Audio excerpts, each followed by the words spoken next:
the FBI. The Customs and Border Protection is also conducting their own internal review. As President Trump said yesterday, the administration is reviewing everything with respect to the shooting, and we will let that investigation play out. But let's be clear about the circumstances which led to that moment on Saturday. This tragedy occurred as a result of a deliberate and hostile resistance by Democrat leaders in Minnesota. For weeks, Governor Walz and the Mayor Jacob Frey and other elected Democrats were spreading lies about federal law enforcement officers who are risking their lives daily to remove the worst criminal illegal aliens from our streets: murderers, rapists, pedophiles, human traffickers, and gang members. Governor Walz and Mayor Frey have shamefully blocked local and state police from cooperating with ICE, actively inhibiting efforts to arrest violent criminals. They have also used their platforms to encourage left-wing agitators to stalk, record, confront, and obstruct federal officers who are just trying to lawfully perform their duties, which has created dangerous situations threatening both these officers and the general public and Minnesotans alike. This is precisely what unfolded in Minneapolis on Saturday morning. Obstructing federal law enforcement and inciting violence against officers is wrong and illegal. This used to be a universally accepted position in the United States. Amid the hysteria, we must remember how we got here to this moment today and what this Democrat opposition is about. Former President Joe Biden and the Democrats opened America's borders for 4 years, inviting tens of millions of illegal aliens from all over the world to flood into our country. Among them, violent criminals who terrorized American communities and have inflicted devastating, permanent pain and harm on law-abiding Americans and their families. Yet we never saw outrage from Democrats or their allies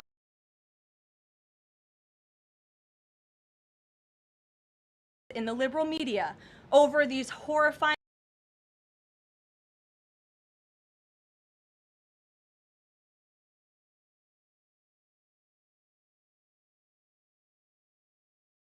against U.S. citizens. The pain of an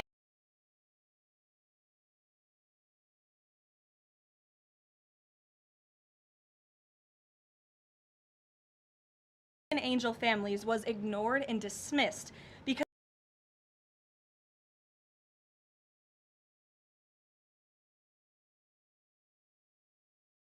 it undermined the Democrat narrative. Innocent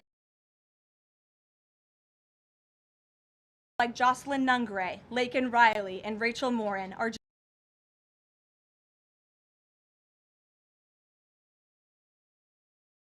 a few of the many victims savagely murdered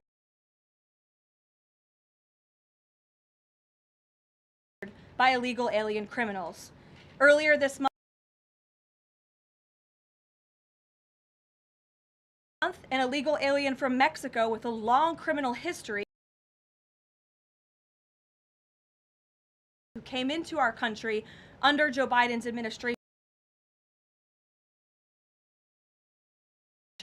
threw a baseball-sized stone at a school bus carrying children in New Jersey and fractured the skull of an 8-year-old innocent child. President Trump promised accountability to these American families by securing the border, deporting every illegal alien who has committed crimes, especially and most importantly, violent crimes. Nearly 80 million Americans voted for him to deliver on that very promise, and he is. As the duly elected president, the president is fulfilling the will of the people by arresting and removing these threats from our country in cities from Los Angeles to New York and, yes, Minneapolis. Yet Democrat leaders in Minnesota with sanctuary city policies have actively defied federal immigration law and the will of the people.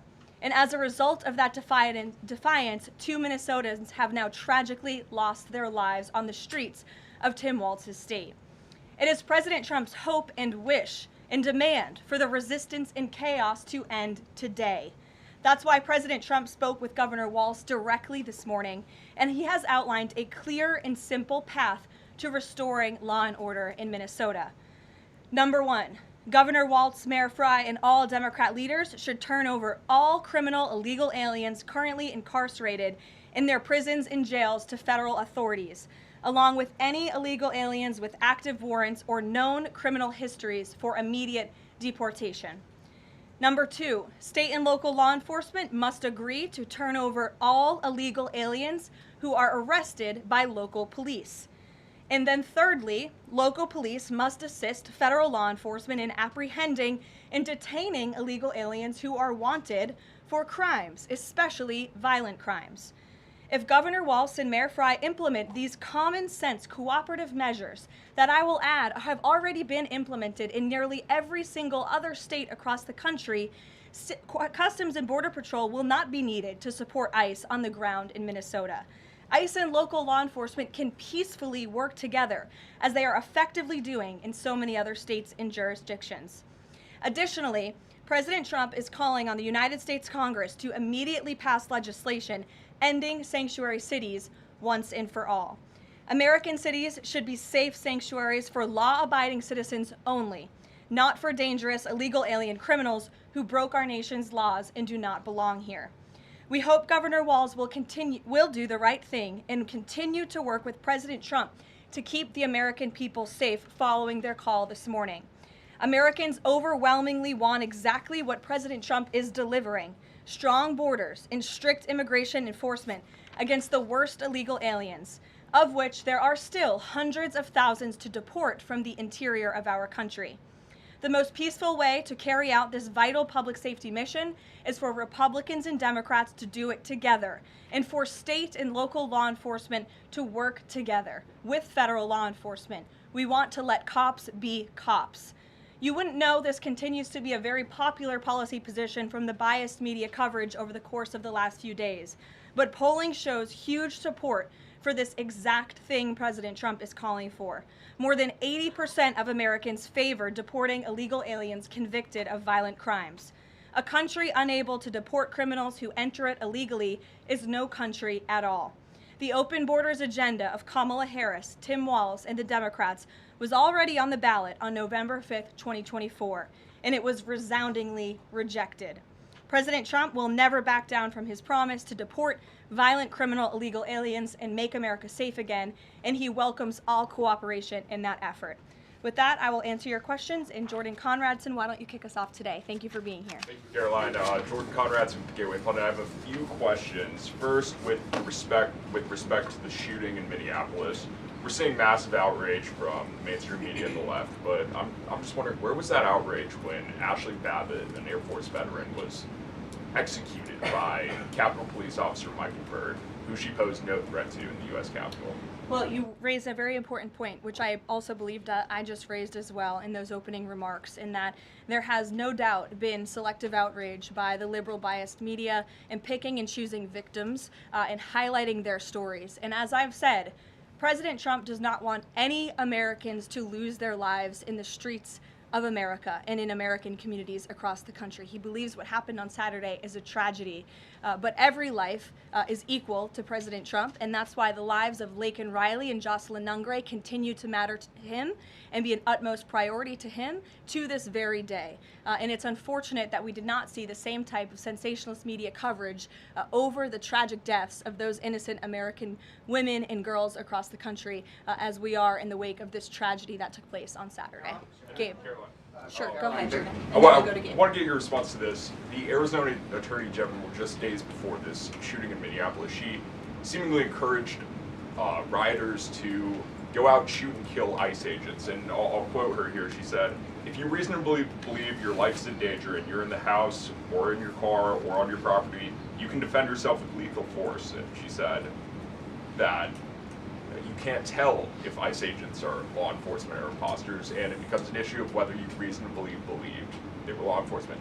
Do you have a response to that, and does the White House believe that she should be held accountable for Well, these remarks? such dangerous rhetoric, as I pointed out, is exactly what has brought us to this position today, where you have elected Democrat officials across the country who are encouraging left-wing agitators and crazy people to go out and unlawfully obstruct lawful immigration enforcement. Again, these brave men and women of ICE and Border Patrol and the federal enforcement are just trying to do their jobs to enforce our nation's immigration laws and to go after the worst of the worst in this country. I would encourage everyone in this room, and I would encourage the Arizona Attorney General to look at the video of an ICE agent in Minneapolis. He was approached by left-wing agitators who were honking their horns and were screaming slurs at him, and he rolled down his window and he said, "What are you doing? I am out here trying to catch a child predator, somebody who has convicted crimes against an innocent child, and you are trying to obstruct me from doing my job."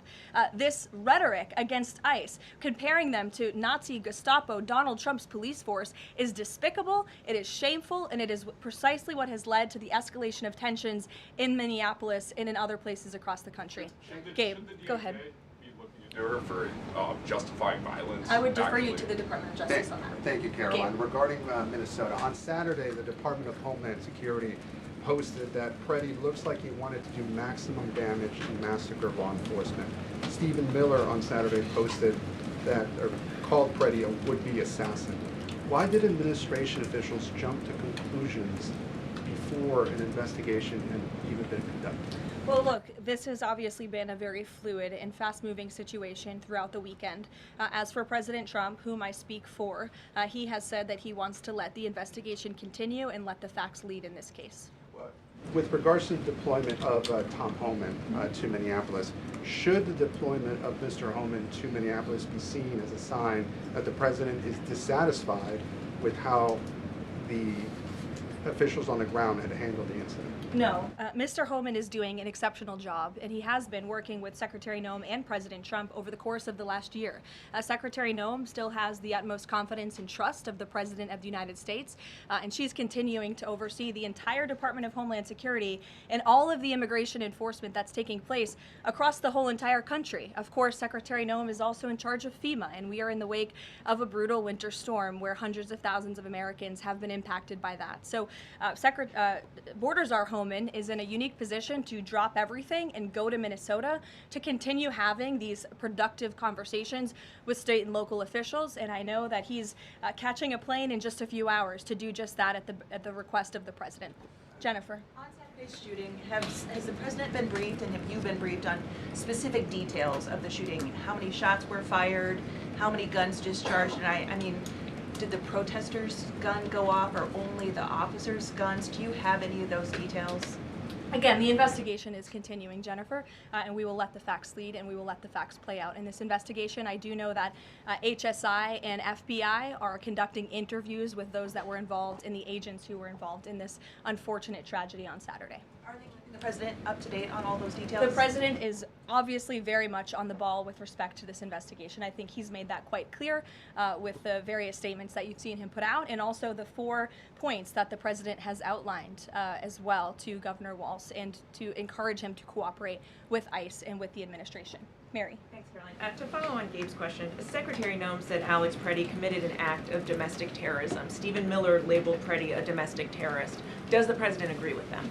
Look, as I've said, I have not heard the president characterize Mr. Preddy in that way.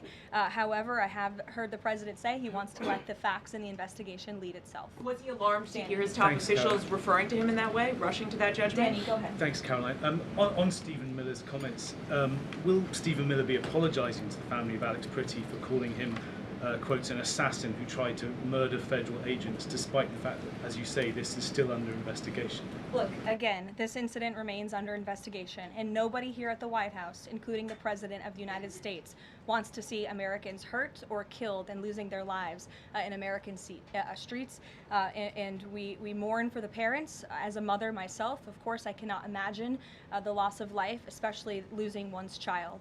And that same empathy from the President goes for the parents of angel families, parents of victims of illegal alien crime across our country as well. And that's exactly why the president continues to be wholeheartedly committed to deporting the worst of the worst criminals from our country.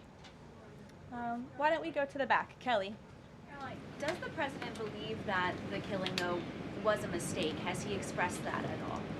Again, the president has said, we have to review it, and this investigation needs to continue, and he's letting the facts on the investigation lead itself. Does he want the body camera footage to be released to the public? Now, that's not something I've heard the president commit to, so I won't do that from the podium. Sure. Caroline, how serious is the administration taking allegations that local and state officials in Minnesota are actively coordinating with demonstrators through encrypted or non-encrypted communications, as well as providing government resources to impede immigration enforcement operations? I'm sorry, Carrie, could you repeat your question? How serious is the administration taking allegations that local and state Minnesota officials are communicating with demonstrators to basically impede immigration officials? Well, we've definitely seen active organization amongst these left-wing groups, Carrie, and it is something that I know the FBI and the Department of Justice are looking into. Again, it is illegal to unlawfully obstruct lawful immigration enforcement in this country, and these agitators are making it nearly impossible for ICE to do their jobs and for federal law enforcement to carry out the will of the American people to deport the worst of the worst. I would just encourage everyone to please imagine in this room, all of you come to the White House every day to report on the President of the United States and the administration. You come into this briefing room, you walk through the gates of the White House. Just imagine if there were left-wing agitators or agitators of any kind who were in your face, who were doxing you, who were harassing you, who were physically threatening you, who were biting off your fingers in the case of two Border Patrol agents we saw this past weekend in Minneapolis. That would make it very difficult for you to show up and do your job here at the White House every single day. That's what these officers in Minneapolis are facing. That's why the president is calling on Governor Walz and Mayor Frey for these three very simple and common sense points of cooperation so that ICE and local law enforcement can work together. Again, we are just asking for police to be police. And if you ask any law enforcement agent or official, they want to be able to work with their federal counterparts at the state and local level and vice versa. Caroline. Thanks a lot, Caroline. Two questions. One is looking forward. The role of Mr. Homan. Is he being sent by the president to diffuse the situation that exists right now on the ground? Is he the point person essentially for the White House in terms of trying to tamp down the tensions that exist right now in Minnesota? Well, Mr. Homan is the point person for cooperating with state and local authorities and corresponding with them, again, to achieve this level of cooperation to subdue the chaos on the streets of Minneapolis. And I would just point out that Mr. Homan is someone who has been lauded for many, many decades for his experience working in law enforcement. In fact, this is a Washington Post headline from 9 years ago, 2016. Meet the man the White House has honored for deporting illegal immigrants. And I would remind everyone in this room that it was former President Barack Hussein Obama who awarded a medal to Mr. Homan. So he's obviously very qualified. He has the full trust and faith of the president. He will continue to have these meetings in the hopes that ICE and local law enforcement can cooperate and work together to have successful immigration enforcement, as we've seen in almost every other state across the country. And secondly, Caroline, can you talk a little bit about tomorrow's trip by the president to Iowa, what the purpose of that trip is, what the goals of that trip are? Sure, yes. Tomorrow, President Trump will be traveling to Des Moines, Iowa. He will be making a local visit at a local business, and then he will be giving a speech on affordability and on the economy. And I know he very much looks forward to being there, to meeting with the great people of Iowa, but also lawmakers as well. Jake. Caroline, a couple quick questions. First, does the president remain fully confident in Kristi Noem's ability to lead the DHS? Yes. And then just secondly, just on that Wall Street Journal reporting that we saw yesterday, the president said at some point that the immigration enforcement officers would leave Minneapolis. Did the Saturday killing of Alex Pretty expedite that withdrawal at all? To your first question, the answer is yes. He still has confidence and trust in Secretary Noem. To the second question, I would point you back to what I said earlier. If Governor Walz and Mayor Frey implement these common sense cooperative measures, CBP will no longer be needed to support ICE on the ground in Minnesota. ICE and local law enforcement will peacefully work together, as they are effectively doing in so many other states and jurisdictions, to remove violent criminals from American neighborhoods across the country. Did Walz ask the president to remove the immigration enforcement officers?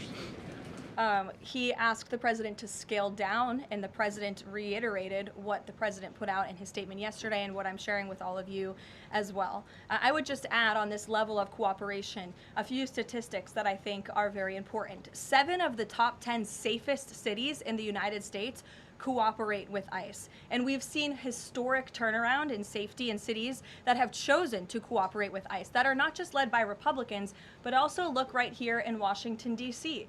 We had a great level of cooperation with Mayor Bowser and the local government, and we have been able to remove thousands of illegal aliens from the District of Columbia, where you all live, so you can thank President Trump for that.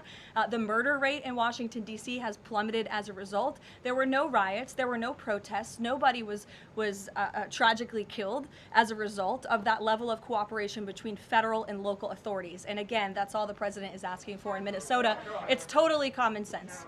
Jared, go ahead. Thank you. Karoline, in this process, you continue to describe the situation in Minneapolis as chaos. Was there any mistake made by Secretary Noem that led the president to send Mr. Homan there? I'm sorry, I don't understand your question. Did Secretary Noem make a mistake which led to...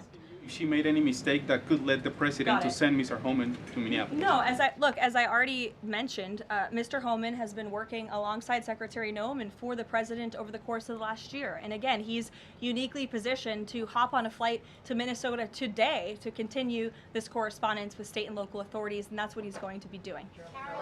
Fran. Karoline, is it the White House's position that Americans have the right to show up to these ICE operations and film, document, or protest the law enforcement actions? All Americans have a First Amendment constitutional right, of course. But Americans do not have a constitutional right to impede and obstruct lawful immigration enforcement operations. That is actually a crime, and it's something that we've seen taking place in the streets of Minneapolis, which again is leading to these dangerous circumstances that these federal law enforcement officers have been forced to work within. With respect to the call with Governor Walz this morning, the president described it as respectful. He said, we seem to be on a similar wavelength, but you had strong criticism for the governor and the Minneapolis mayor, Jacob Frey, just now. So could you explain the difference in tone between what the president had said in his True Social post and I think some of the criticisms that you just levied from the podium? Fran, I think the criticisms that I laid out, I'm painting the picture for all of you in this room, are what led to the moment that we are in today, where Governor Walz and President Trump are having a conversation, a constructive and productive conversation to end the chaos and the lawlessness that has taken place in Governor Walz's state. Elena. Thank you. I had a question. With Homan now going to Minnesota, is Gregory Bovino also going to remain in Minnesota overseeing these ICE operations? Mr. Bovino is a wonderful man, and he's a great professional.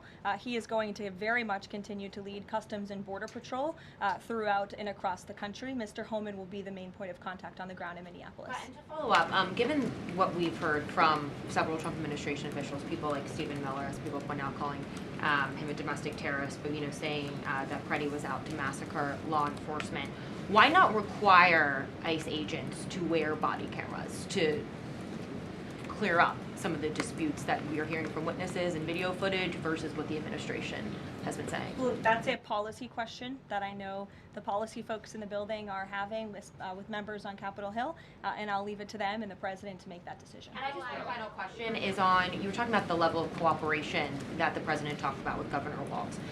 Will the administration commit to cooperating with local officials on this investigation into Alex Preddy?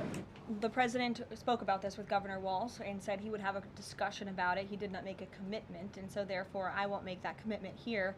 I would just remind all of you in the media, because I've seen a lack of reporting on this fact, There are investigations into what took place on Saturday. The Homeland Security investigations and the FBI have teamed up for an investigation, and there's also an internal CBP investigation, an internal review of what is happening on the ground in Minnesota. The president supports those investigations, and as I've said repeatedly, he wants to see them move forward. Phil. FBI Director Kash Patel said in a Sunday interview, quote, "You cannot bring a firearm loaded with multiple magazines to any sort of protest." Does the president believe the Second Amendment rights remain in effect even when protesting? The president supports the Second Amendment rights of law-abiding American citizens. Absolutely. There has been no greater supporter or defender of the right to bear arms than President Donald J. Trump. So while Americans have a constitutional right to bear arms, Americans do not have a constitutional right to impede lawful immigration enforcement operations. And any gun owner knows that when you are carrying a weapon, when you are bearing arms, and you are confronted by law enforcement, you are raising the assumption of risk and the risk of force being used against you. And again, that's unfortunately what took place on Saturday. Will his mission continue to be focusing on illegal immigrants with a criminal history, or will it be on illegal immigration generally? Mr. Homan will continue to enforce our nation's immigration laws, especially deporting the worst of the worst criminals in Minnesota who have committed violent offenses. And I would just remind all of you that this important work is continuing to be carried out. In just the last few days, I'm happy to provide this packet to anyone in the room. ICE has arrested multiple violent criminals, illegal aliens within Minnesota. Many of them have convictions for assault, driving under the influence, fraud. This individual here I'm looking at was an aggravated felon with multiple convictions for larceny, fraud, and forgery of checks, vehicle theft, drug possession, domestic assault, inflicting bodily harm on another, criminal convictions of larceny, identity theft, again, charged with driving under the influence. These are extremely dangerous people who Governor Walz and Mayor Frey have allowed to roam on their streets, and all the president is asking for is cooperation to arrest individuals like this and deport them from the United States of America. I'll take a couple more. Go ahead. Hey, so this weekend the president posted that this is a cover-up of the fraud in the state of Minnesota. He also posted Minnesota is a cover-up. These both happened after the shooting. So given that these came after the shooting, what is the this here? What is the cover-up he's alleging? Yes, it's a good question. I've spoken with the president about this at length. What the president is referring to is the fact that you have Governor Walz and, again, the mayor, who have been encouraging these left-wing agitators to come out and to harass and to dox and to threaten ICE and to make this conversation about and smear lies about federal law enforcement who, again, are just trying to do their jobs in an attempt to distract from the widespread, massive fraud that has taken place in their state. Billions and billions of dollars has been stolen from law-abiding taxpayers in Minnesota, and the administration continues to be very focused on getting to the bottom of it, especially, and the president raised a good question over the weekend, with respect to Congresswoman Ilhan Omar, who now has a net worth within the millions, and one must ask themselves, why and how is that possible? Is she connected to the fraud rings that we have seen taking place within her state and her own district? It's a question the American people are raising, and the president believes it's one worth answering. Haley. Thanks, Caroline. I want to go back to some of the comments from Stephen Miller and Secretary Noem. You've made clear the president wants to see the investigation play out when answering some of the questions on the specific details. Is he concerned that some of those definitive statements made by other officials risks public perception of the credibility of those investigations now playing out? Again, the president believes that these investigations are credible, they are continuing, they are active, and he wants to let them play out. Alex. Caroline, thank you. Is the administration willing to separate DHS funding from other funding bills in order to avoid a broader shutdown? Look, at this point, the White House supports the bipartisan work that was done to advance the bipartisan appropriations package, and we want to see that passed. Policy discussions on immigration in Minnesota are happening. Look, the president is leading those discussions as evidenced by his correspondence with Governor Walz this morning, but that should not be at the expense of government funding for the American people, which would include, as you know, Alex, FEMA funding, and we are in the midst of the storm that took place over the weekend, and many Americans are still being impacted by that. So So we absolutely do not want to see that funding lapse, and we want the Senate to move forward with passing the bipartisan appropriations package that was negotiated on a bipartisan basis. And secondly, there's another round of Russia-Ukraine talks this weekend, Sunday. I wonder if you can walk us through with the president, how he'll be involved in that, if at all. We'll be talking to President Putin, President Zelensky ahead of those meetings. I'm not tracking any scheduled calls at this point in time. However, the president remains deeply involved, and of course he's being apprised by his advisors, namely Jared Kushner and Special Envoy Witkoff, on these talks. They had a multilateral meeting this past weekend, which didn't get a ton of coverage, but that was historic in nature, where the president's team has really brought two sides of this war to the table together to move the ball closer towards peace. So the president is not giving up on the peace process. He obviously just met with President Zelensky when we were in Davos, Switzerland, but I'm not tracking any calls scheduled for this week. On one more foreign policy point, I will point out, as you all saw, the last remaining body of the hostages, Israeli hostages in Gaza, has been returned. This is a huge foreign policy feat for the President of the United States, for the State of Israel, and frankly for the whole world. The President made the impossible possible, and so it's great news for the President, for the United States, for our allies, and also for peace in the Middle East. And I understand that more than 20 new additional countries have also signed up to join the newly established Board of Peace with respect to the rebuilding of Gaza, which is another historic accomplishment for this president. So thank you all very much, and we'll see you in Iowa tomorrow. Did the president talk to us?